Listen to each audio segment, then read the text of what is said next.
Hi, and welcome to Rave Chat number 5, Leader Chat Rave number 5 for Mark.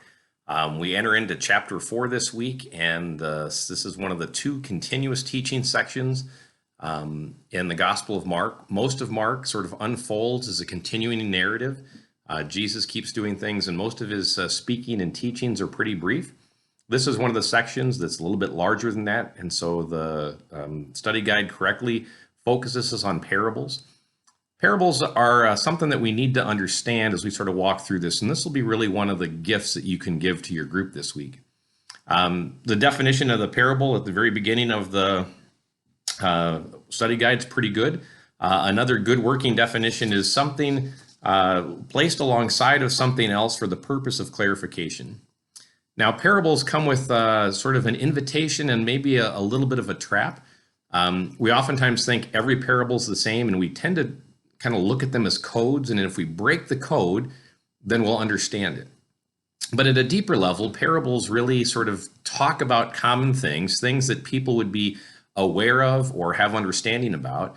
And usually there's some piece of information, some surprise that doesn't seem to fit. And that really is to draw our attention in and to have it work on us. In the study guide, they do a pretty good discussion of the reason for parables and the difference between an insider's understanding and an outsider's understanding. But some of that is to actually engage in it and to work through the details, to listen well, not to just kind of drive by and try to get the quickest understanding possible, but really to focus in on the details and see what exactly is going on. So let's kind of actually look at this parable with those two surprises in mind. My RAVE group is actually doing a different study on parables, and this was one of the first parables we looked at. Two of the people in that group had some agricultural background. One grew up on a farm in the Thumb, and his first comment was, something's wrong with his sower. A sower went out to sow, and he threw seed all over the place. Question 10 sort of describes one of the classic interpretations of that maybe what's going on is you scattered the seed randomly at first and you plowed the whole field under. And although there's some discussion about whether that was historically accurate or not, it doesn't really seem to fit in this case because there's nothing about, and it just all gets plowed under and none of these soils matter. The important part of the parable is that the soil actually matters.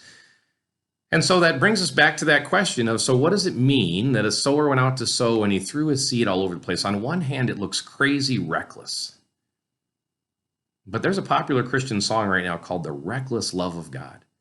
And I wonder if instead of the sower being very diligent about and specific about who he shares the seed with, and we discover in the explanation that the seed is the word of God, the gospel, if you will, Jesus instead throws the gospel all over the place. He proclaims it in front of Pharisees and scribes, in front of tax collectors and sinners.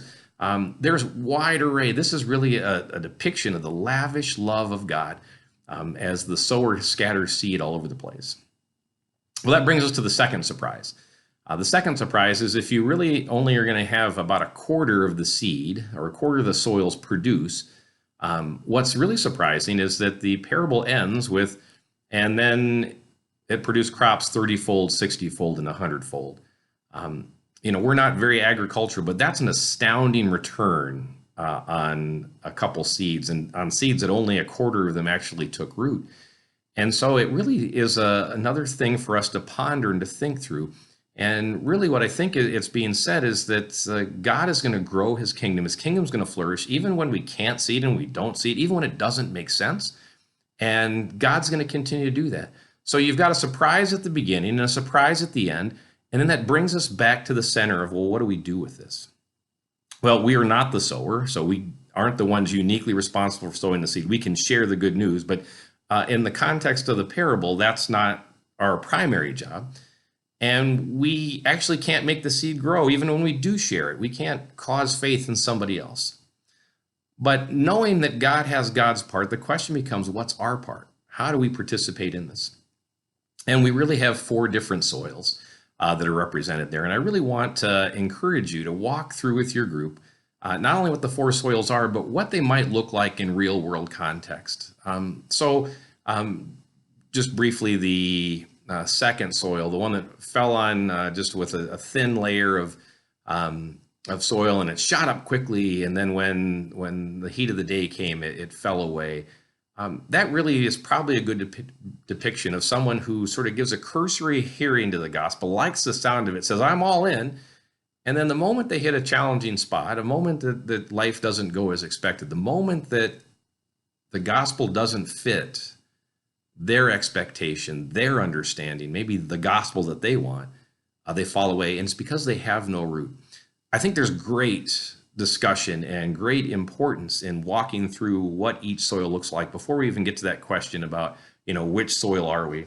I do want to commend to you questions 5, 6, and 7. That really gets to sort of what does it mean? How do we distinguish between the different soils? And how are these kingdom secrets given? Really, the parable of the sower is the central one that's looked at, and there's kind of a really cursory look, a quick look at the end of these. This is really the challenge of trying to do the gospel in such a short time period. I know 20 weeks sounds long, but you're actually going to be a quarter of the way through next week. So, again, just know that you're doing great work. Know that you're in this process of shaping. Tell your group, we've come a long way. 20 weeks sounded huge, but we're already a quarter of the way through, and look at the richness that we've come. I think there's a great opportunity as a RAVE leader for you to encourage and to hold up a godly frame, a godly context for your group. Remember where we were. Maybe you had some new people join, and remember it was kind of, but now we're really this tight-knit group. I talked to one RAVE group participant the other day, and they said they've got these new people and they're about to go on vacation, and they went from being strangers to the group to, wow, they're going to be dearly missed as they're on vacation for a couple of weeks. So remind people where they came from. Those mile markers are important, and it helps people see what God is actually doing in and through your group and in and through their participation. We are working on raising up well-rounded disciples, and so I want to just continue to encourage you. This one, I just want to encourage you to work on that prayer. Continue to make it a safe space. Continue to lightly challenge some of your people who maybe don't participate in prayer to equip them. Maybe let them know in advance. Maybe encourage them and say, hey, at the end, we're going to do this, so they can sort of prepare for it. Nothing high pressure, but just to kind of nudge them along in the safe space that they might grow as prayers, that it might become something regular that your group does. A couple just sort of cleanup tasks. One is I want to remind you to keep track of your attendance. Ideally, at the end of February, you would be turning that in, but just keep it every week. It's a great way, at least for me, to know how's my group doing attendance-wise, and is there anybody consistently missing that I need to be intentional about reaching out to? Our group is far better when everybody's there than when it's just a portion of it.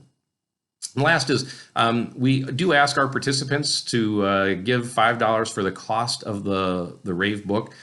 They do cost more than that, so we do subsidize them, but this we kind of see as not only in addition to your time, but a little bit of a financial contribution for investment in their own well-rounded discipleship. I, once again, just want to say I am so thankful for you and for your time, for your attention to not only the preparation, but for your group. And I want to encourage you maybe to make sure there's space for everybody in your group. Sometimes we need to let those pregnant pauses go a little bit further and engage somebody else to hop in. Sometimes we need to maybe focus on the questions that sort of appeal to one part of your group, maybe more than another. We can get comfortable in the sort of text-based, fact-based questions, and maybe not so much in the application or what does this look like in our past or maybe in our present, because there's just some great meat in those questions. But I just rejoice for you. I rejoice in this opportunity. I rejoice that we are a congregation pursuing well-rounded discipleship and that you are an active part of that. Remember that I pray for you and your group each week. What a blessing it is to be on this road together. Thanks.